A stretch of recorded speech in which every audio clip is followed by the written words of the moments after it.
Hello, so this is a video about feed-forward neural networks. We are going to see a backpropagation example step by step. Okay, so we are going to consider two neurons. The first one is the hidden neuron, it's called I, this one here. And then we are going to consider an output neuron, which is this J.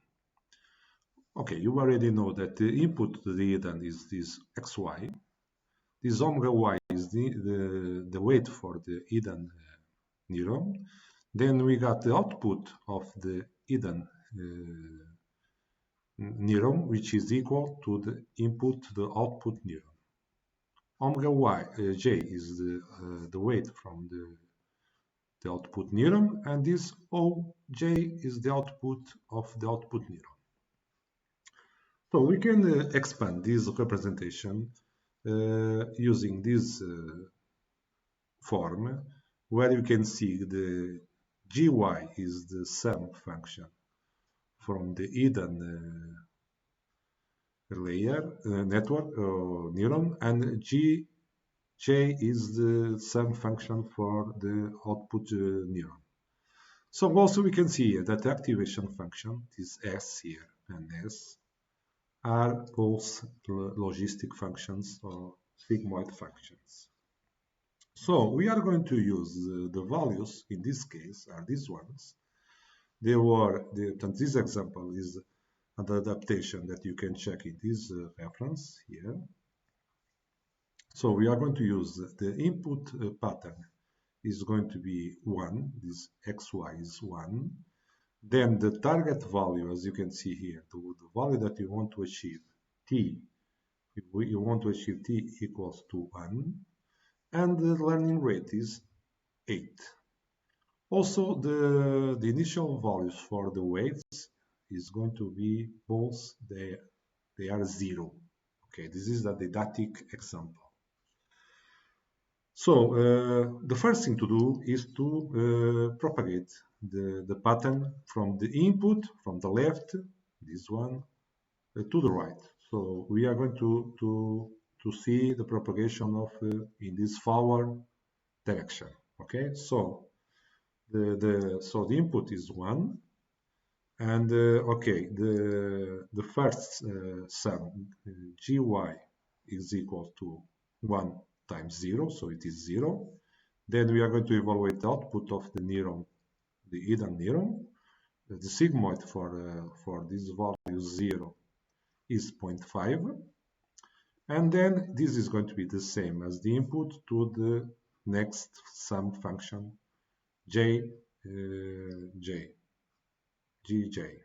So gj is equals to 0.5 times 0, which is 0, and the output, the sigmoid value for 0 is, of course, again 0.5.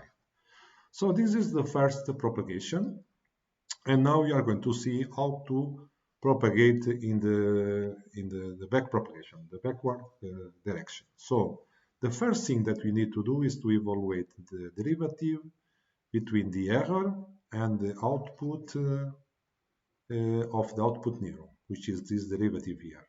Okay, so to evaluate this derivative, we are going to use this expression, okay, which is t minus the output of the output neuron. Then you need to evaluate the derivative from the output of the output neuron and the sum function gj, which is this one here. And the expression for this one is this one here. Okay.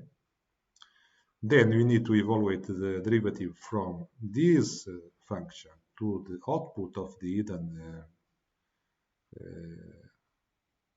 neuron, which is this one, which is going to be equal to omega j. And then the derivative from this one over the gi, which is this one, which is going to be evaluated using this expression here. And finally, the derivative from this one to the input neuron. This is y here, it's missing a y, which is equal to the input pattern. So let's do this example. So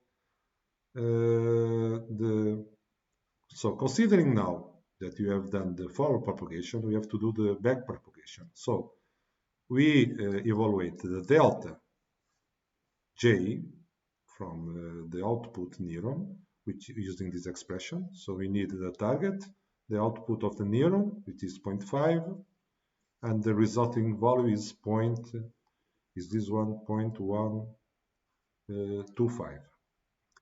Then we update the delta for updating the weight. Omega j is alpha, which is 8, times the input, which is 0.5, and the delta. So the result is 0.5. You can see this value here. Okay. We do the same for the hidden layer, the neuron in this case.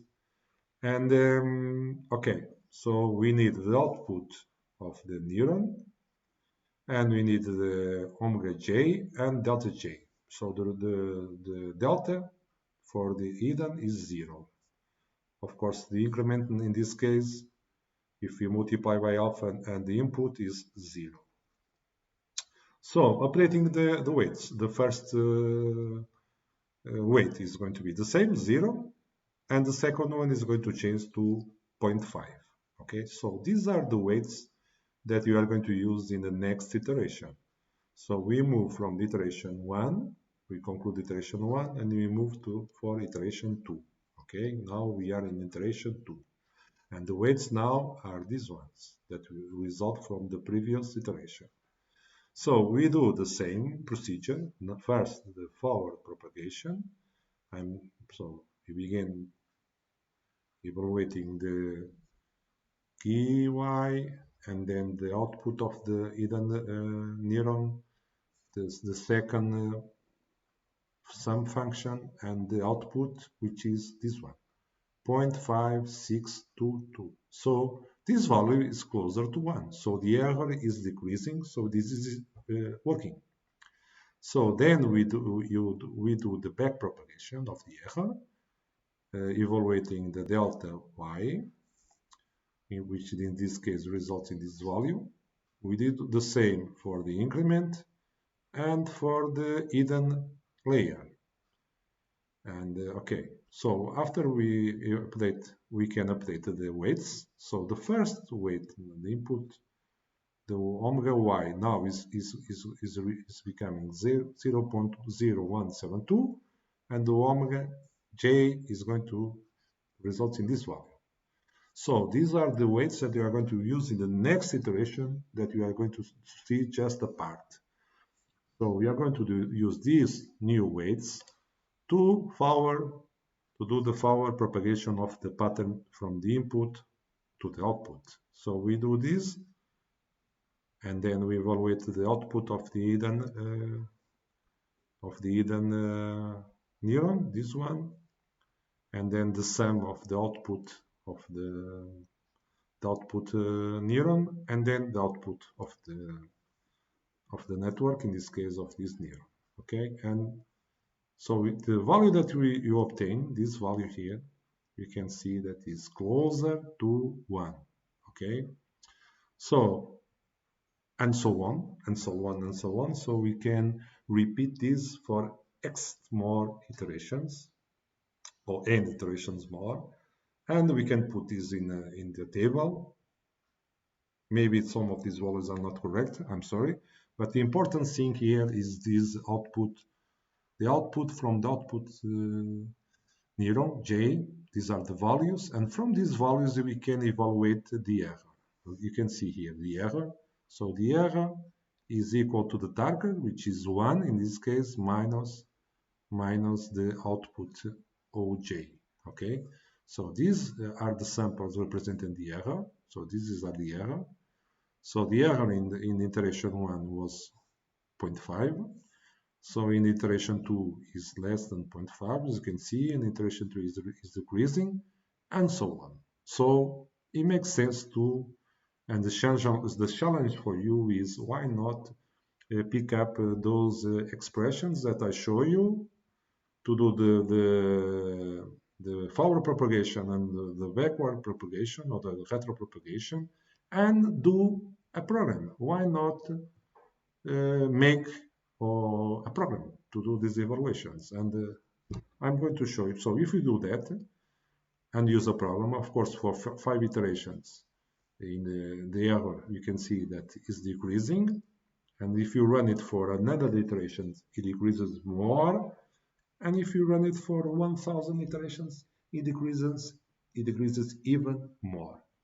So I'll make a video with a small tutorial with a short program to do these evaluations so you can replicate these graphs. But meanwhile, you can try to do it yourself. Okay, and that's it. Thank you for watching and bye-bye.